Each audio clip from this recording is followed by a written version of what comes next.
Welcome everyone to this Ethical Point Explainer. So, if you're an aspiring civil servant gearing up for the UPSC mains, you are absolutely in the right place. Today, we're diving deep into the fascinating and honestly kind of complex world of ethical decision-making. Oh, I am so ready for this. The GS4 paper is notoriously tricky, right? Because it's not just about what you memorized from a textbook. It's really about how you think and how you react under immense pressure. Hit the nail on the head. We're going to take those heavy, abstract ethical theories and transform them into a practical, high-scoring framework. Let's just jump right in. Studies carry 120 out of the 250 total marks in the GS4 paper. To put that into perspective, that's nearly half of your grade resting entirely on how you handle these administrative dilemmas. The stakes literally could not be higher. You can't just wing 120 marks with vague philosophy. You need a highly structured, almost surgical approach to every single scenario they throw your way. Which brings us to our roadmap for today. We'll start with the anatomy of dilemmas, then map the stakeholders, run through decision-making queries, lay out a flawless four-step approach, and finish up with your UPSC main strategy. That is a solid plan. Let's get into the first point. All right, Section 1, the anatomy of ethical dilemmas. Okay, so civil servants face a million different problems every single day, right? So the exam tests your administrative muscles using different structural types of scenarios. Basically, we need to identify the beast before we try to tame it. The most basic are illustrative or descriptive case studies. Think of these as specific event-based tests, like say you catch a subordinate taking a bribe. It's a very specific, isolated event. Right, a classic situational test. Exactly. But then you have exploratory or pilot case studies. These are much broader. Imagine you're assigned to figure out why a particular district has a sudden, massive drop in school attendance, right before the government launches a huge new education policy. It's really about preliminary investigation, figuring out the right questions to ask before taking large-scale action. Okay, got it. What about cumulative case studies? Give me the layman's definition here, because that sounds technical. For sure. Just think of cumulative as building on history. It means you're dealing with a situation where past precedence exists. You're basically using earlier, comparable situations to make a generalized, consistent decision.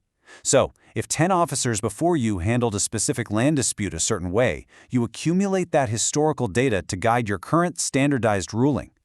But then we have the ultimate curveball, critical instance case studies. Ooh, this one sounds intense. Oh, it absolutely is. This is a unique, incredibly high-stakes situation with limited or even zero precedents. You can't look at history because, well, it's never happened before. Imagine a sudden, unprecedented cyber attack on a local hospital's power grid while a natural disaster is happening at the exact same time. You literally have to rely purely on your core ethics and self-learning to think on your feet.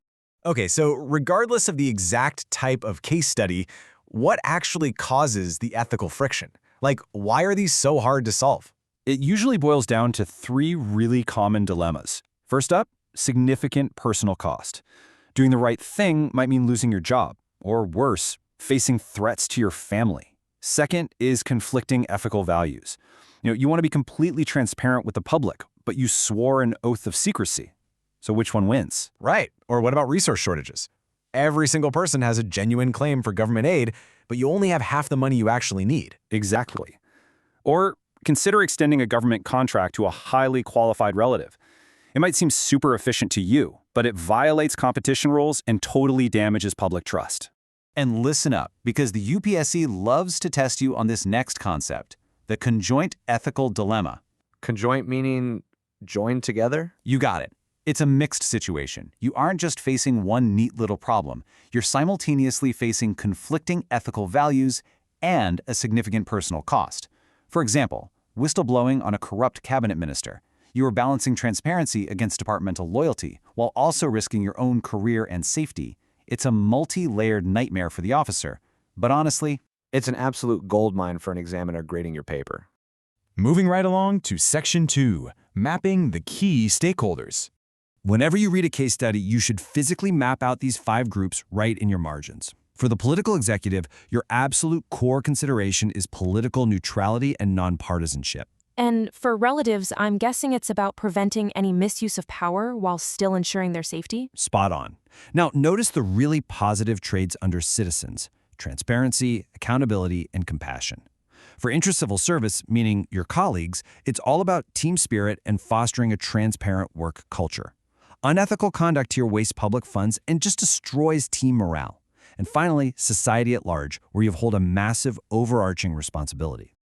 All right, on to Section 3, Testing Decision-Making Queries. Okay, let's play this out. Let's say I'm an officer, and a massive new infrastructure project is going to displace a local tribal community. I've mapped my stakeholders. The politicians want the project, the citizens want to keep their homes, and society wants development. What on earth is my next move? Well, before you write down a single solution, you have to interrogate your own thought process. Ask yourself, is the action legal? Is it ethical? If you aren't absolutely 100% sure, you need to explore more. Furthermore, what are the immediate versus the long-term goods and bads of displacing these citizens? You know, this pre-decision checklist is a brilliant tool. It really forces you out of your own head. Have you understood the opposition's reasoning? That is huge. You can't just dismiss the tribal community's fears as being anti-development. You have to truly, deeply understand them. Exactly. And consider the huge perspective shift here.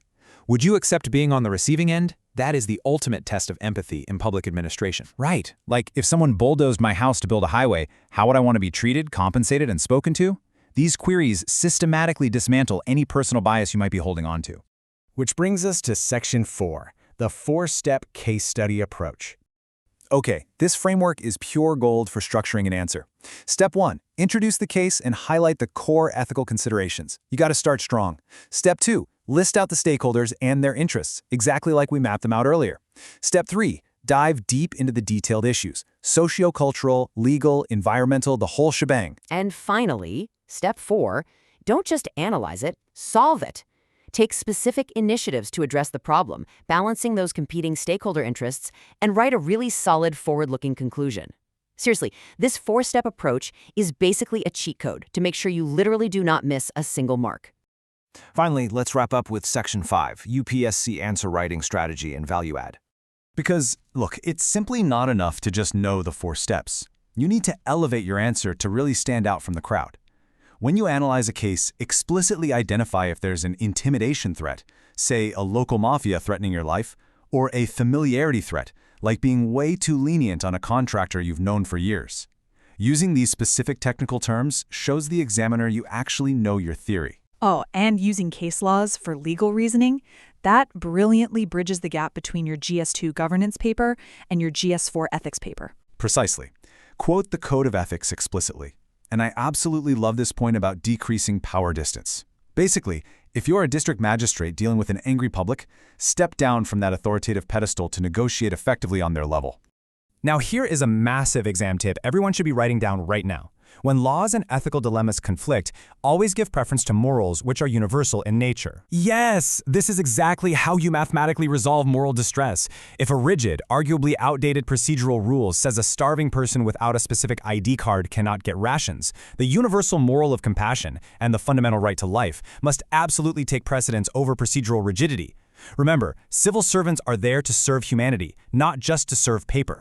However, and this is a big however, there are administrative lines that can never ever be crossed. You must clearly state in your answers that certain activities fall strictly into zero-tolerance zones. Right, we're talking about things like unsafe working conditions, illegal drugs, sexual harassment, or weapons in the workplace. Exactly. If a case study features any of these elements, there is no middle ground, there's no empathy for the opposition's reasoning, and absolutely no negotiation.